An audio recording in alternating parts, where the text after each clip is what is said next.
Welcome to the Flex Forward podcast, where grit meets growth.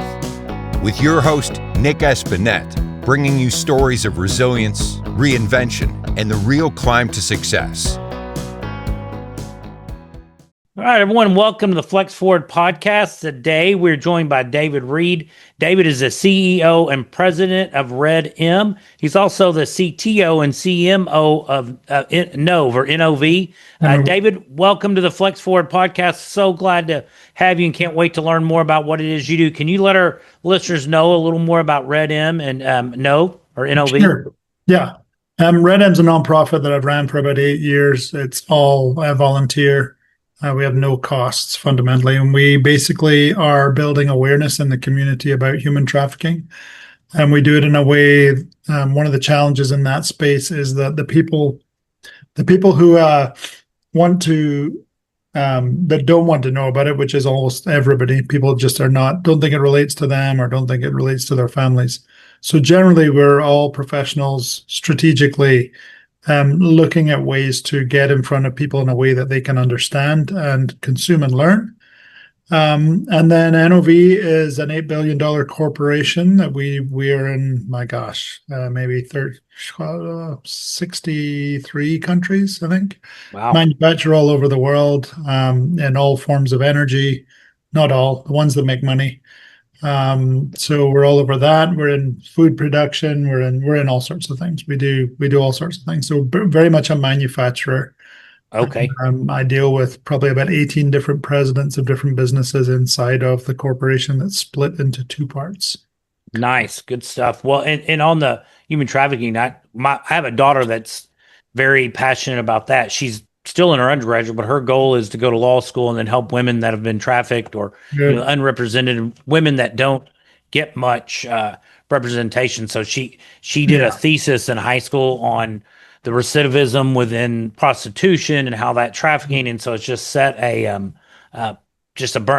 set her heart in that way. So we have those conversations in our home quite a bit about what's going on in this world, and it's tragic. It is. And honestly, most people don't understand it. You get the conspiracy theorists, and then you get the people who work in the space, and those people understand it. But we learned really early that when there's content educating people, those are the two groups that get it. I mean, they get information, and otherwise the rest of the world doesn't touch it, doesn't understand it, doesn't think it's around the corner or on the other side of town or something like that, and you don't. Right. I mean, when we do corporate engagements, it's usually like a lunch thing where we do education. Usually 1 in 30 has their kid is being groomed or is already trafficked. And that's much higher than most people think. It's our experience has been it's a lot closer than anybody knows.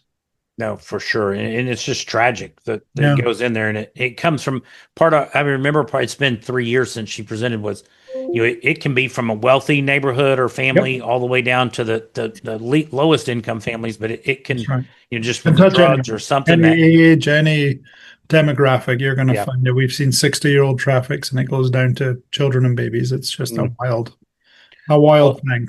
But that's it's unfortunate you have to do that, but it's great you guys are there trying to help and educate, and we're involved. I'm in Fort Worth, and so we help. Just through my daughter, I've gotten involved with some different groups here. So we have a Fort Worth team, and we have a Dallas team. We're in about 27 cities in 3 countries. So we're trying to generate more action. Fort Worth and Dallas have been slow, honestly. Usually it's about leadership. If you get someone to lead who's strong and can draw people together. And so we have a lot of good people. We're going to be doing a World Cup event coming up. I don't think we have a date, or we do probably in March. That's like a month away or so, isn't it? Yeah, the World Cup. June and July are the days, but we've been doing it in cities, so we have practical methods for people to protect more and educate more. That's nice. So we gather hotels and airlines and honestly anyone industry, and we're doing a large event here in Houston with the city, and generally, FIFA's doing what they do. I mean, they've got plans and they're educating, they're doing all sorts of things, but we need more than that, and that's where we've jumped in. Well, and a lot of people, this is something more people don't think about. I remember when the Super Bowl was in Dallas or Arlington 20 years, a long time ago, just hearing that through our church, the number of prostitutes that are just brought in to the area. any sports event, but now you're talking World Cup where people are coming from countries where that kind of prostitution is legal, which most people Yeah, think, well, that people think that must be okay. Well, it's not, because it draws the criminal element, and those people get taken advantage of every time. sure. So, but That's they'll great. come here thinking that's normal, and in Texas, it's a felony, so multiple years of jail for buying sex. Most people don't even know that, but we've done a lot in the legal sphere. We don't work in the legal sphere. We don't work in the political or religious, because we got to reach everybody. And so Sure, we just gather people who are professionals, very busy people. And we built mechanisms where people can get involved and communicate and learn, and while getting other values like connecting together, doing work together. So yeah, it's a really effective tool. We have had about 5,000 volunteers in Houston so far. nice. Well, I will pass the information along to the groups we're to. It's the Yeah. net, and I'm So gone the blank. net, we heard them speak in Fort Worth. Yeah, so we're looking at the net being, so we when we generate money, we give it to survivor groups. The net's top of our list right now. So for Fort Nice. I've been to a few of their events, just connecting through we my may have been daughter. at the same event. You never know. Yeah, we may have sat there. Well, thank you for sharing all that. How about on NOV? Tell us a little bit how you got to the position where you're at in that Yeah, part of your life, and crazy. where you started, how you got from A to point maybe Z where you're at Only now. only 34 years ago, I joined this company for a month. That was Oh my. wow, They had Apple Mac computers, and in 1992, that was pretty cool. So that's really, I just wanted to play with a computer, but they gave me a job in a repair workshop helping the supervisor. So pretty low down in the org, but in my journey, I got exposed to equipment and design, and I really loved it, and I became an inventor of machines. oh, Over time, they moved me to California from Scotland. And then I became the giant robots that we use offshore were kind of my product, and we'd spent a lot of time inventing and designing, and I became a global drilling rig designer. So got to work in countries all over the world and spent most of my life doing that. And over time, as we bought companies, I mean, that strategy, we bought lots of companies I was originally an architect. I was designing houses. But once I got on to rigs and worked with engineers who were they didn't think so much about the environment. It gave me a huge opportunity to think about the interrelatedness of everything. So it built us into an acquiring company. We were, on a good year, we're buying about a company a month. So we're wow, highly that's awesome. acquisitive. And so then I did product line management across all of that business unit for many years, and then moved into a international sales strategy role, which was mostly setting up buildings and groups around the world, talking with countries and large companies. And then I had marketing at that time, and we put the sales organization down into the business units. So then I was the CMO, and then they offered me technology, which I love. And I'd already been the main driver of automation in the industry. And so that combination has worked well for me, technology and marketing. And that's where I am now, 34 years. That was that easy. That's crazy. That's you've worn a lot of different hats, and you said the Mac computer in '92. I Yeah. think that's when I had my first computer, and it was a Yeah. box. It was a It was a box and Macintosh integrated. 2 or something. I had an SE, which was pretty fancy, but Yeah, it no, was all mine integrated, was tiny screen, all yeah, that. oh Yeah. yeah, Even the all one color. laptops, which is Mine funny, was the for writing laptop. papers. Yeah. That was Yeah. about it. It was a word It processor. saved my life. I mean, dyslexic person. In my last year of college, my roommate had the old green screen type computer, and then my fiance, who became my wife, helped me with my English, so which was my biggest weakness. But so when I did my final thesis, they're just like, "You have studied the wrong thing. Like your brain is really interesting." They thought I'd actually plagiarized. They were trying to, but they couldn't find where from. They're Interesting. like, if this is genuinely your ideas, you've gone the whole wrong way. That's interesting. So it's Very pretty cool. interesting. Well, out in the energy world, there's a lot of different people doing it, a lot of competition. What's something you feel that set you apart to have your successes, that's Yeah, maybe different with you than others? I don't map like anyone in our company. I am different. I'm very unique. In fact, when we started working for the CEO, we did external interviews, So we have people doing full psych assessments and conversations about who you are, where you fit. And they were just like, you do not fit in this crowd. I'm like, yeah, I know. And they at the time were saying you should be in Silicon Valley. I said, well, in the 80s, I lived in Silicon Valley and I don't want that. Like, I did not enjoy that world. They were not great humans. And so, surprisingly, oil and gas are great humans, just loved it. And I'm not like them. I'm very creative, very kind of driven, long-term focused, and able to deliver now. So that's really been what got me through, is being able to show results immediately, creating markets from nothing. That was something, having the guts to stick out ideas over years, and having people doubt until it's successful. Then they all say that was their idea, which is great. Well, and that's awesome. I think it's having the fortitude when you're not having immediate success to Yeah. know what have trust that you're the process and you're going to get there and it's going to be successful. That's great. Great. The original company was a Californian company that I worked for, Barco, and they were, when I joined, this is what made me stick. The way they developed people was more advanced than even now, I would have said. Their whole philosophy on human beings and how to help create environments for growth. I mean, I just loved it as soon as I saw it. That's awesome. Well, it's awesome. You obviously love it. 34 years of I know. saying that, and current, people don't stay with businesses that long. No. You're probably in a very single digit percentage of individuals that stick with a business 3 decades or more. Yeah, we have a lot of them. We don't see a lot of exit. That doesn't happen in our It company. says a lot about your company and just the way Culture. they treat people and the It's a relationships. small company culture, It's something people don't think of, but I mean, I teach it, and I've taught a lot of the leadership classes, but really the word corporate is not a human behavior. You don't get corporate children, and so it's teaching people that they're humans and they're going to make mistakes. Corporate is pretending we don't make mistakes. That's And so good way to think about it. humanizing everything. We get people come from other companies and they don't understand. I had a president the other day go, I don't know why I'm in this business and got promoted when my numbers were bad. And I was like, it was a bad market. You were doing good things. That business is going to do well when the market changes. We don't look at short term or numbers or shallow type things. We look at, it's funny, a employee I had recently was trying to make her work from outside in. It's quite hard. And she didn't understand why it wasn't going well. And I said, well, you're selling up. But I'm telling you, if Maggie at the front door doesn't like you and you don't know her name, that's how we measure people in this company. It's not what the bosses say. It's always coming from the people inside. And that's how you know someone's okay. It's not about selling up. No, that's good stuff.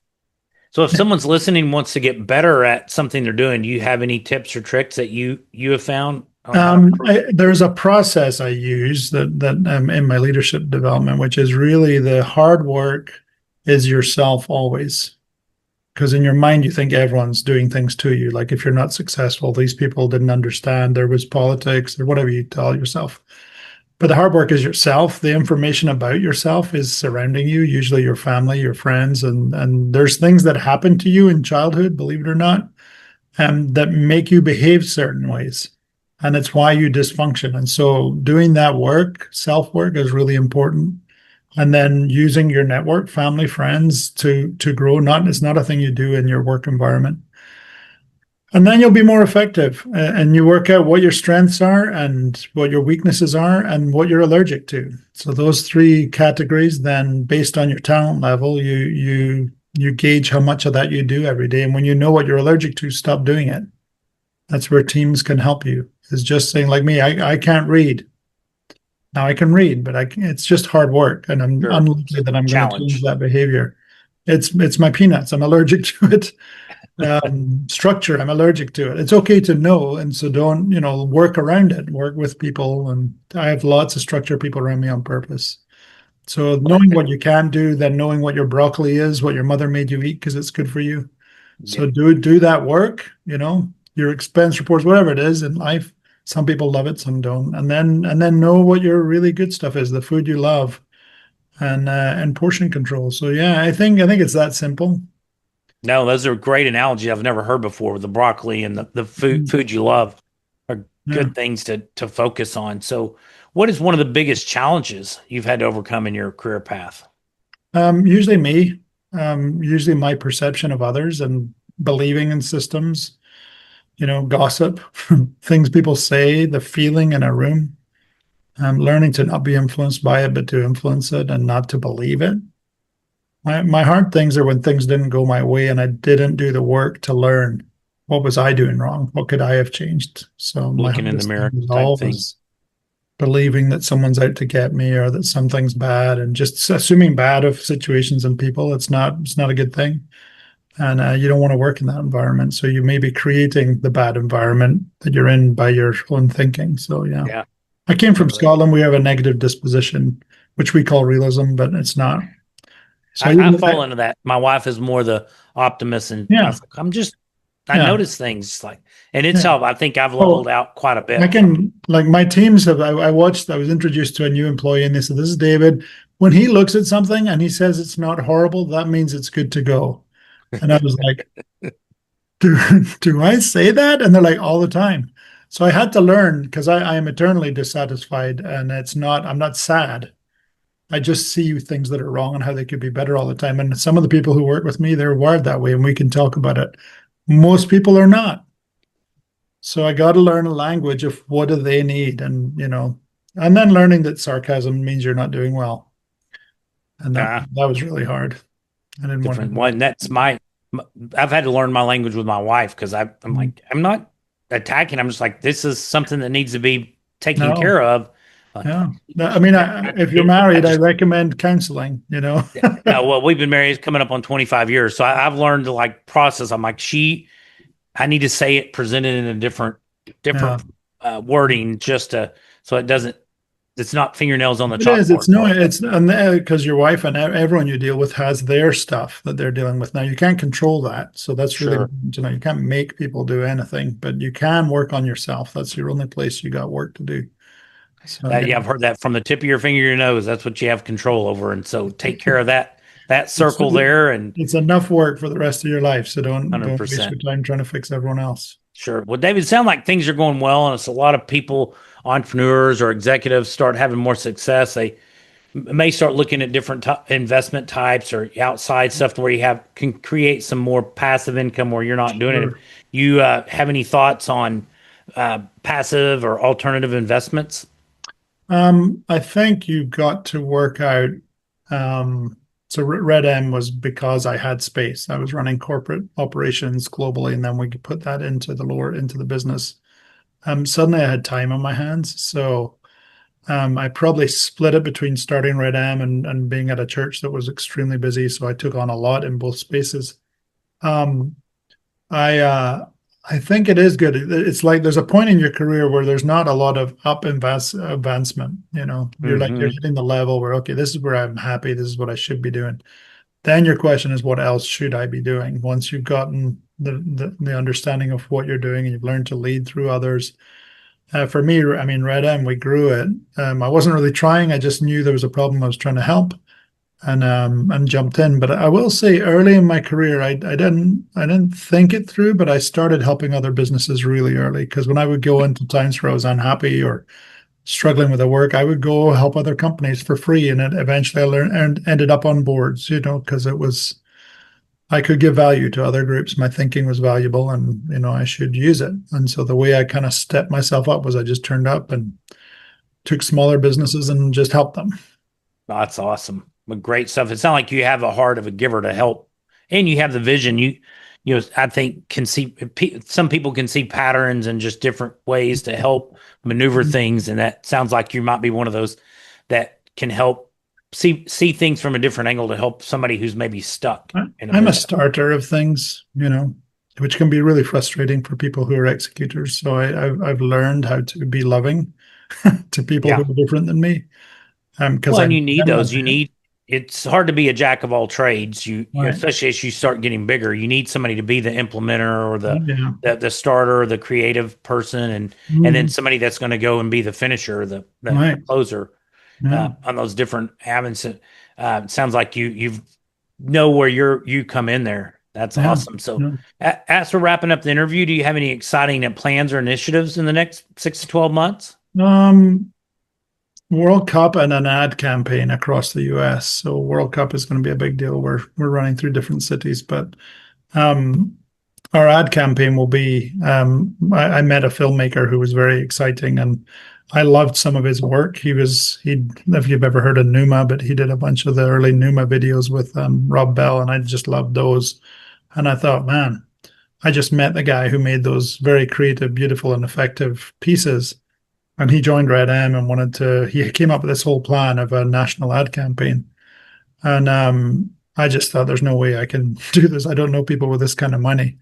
And I got to know people with that kind of money, invited them, and they funded it. And so we'll get our first 4 ads out this summer, and we're going to have an app that will get people into how can I do something about trafficking with my busy lifestyle? How do I do it?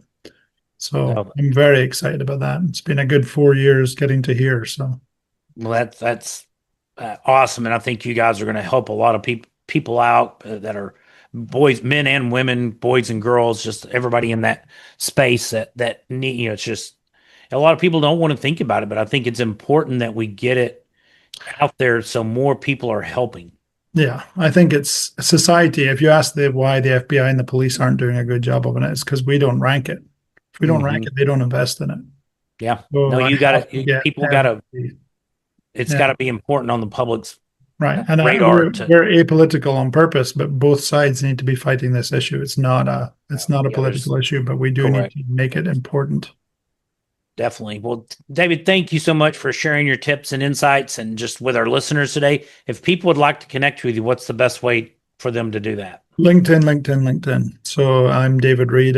You'll find me with NOV and Red M. If you look both those up, you'll find me. And I think they don't let me connect with anyone anymore, but we can follow each other and that works. But if you write to me there, I'll see it even if it's not connection. So awesome. Well, good stuff. David, thank you. Really appreciate it. Learned a lot of good stuff today and a lot of information. Everybody, be sure and connect with David on LinkedIn and reach out to him and see if you can help maybe in your market or area that you're in, help with the Red M. And I mean, it is the human trafficking is a tragedy. So helping with that. So thanks everyone for listening. David, thank you for joining us today. Thanks, Nick. Thanks for listening to the Flex Forward podcast. If you've got grit, growth, and a great story, visit flexforwardpodcast.com/guest to apply and join us on the show.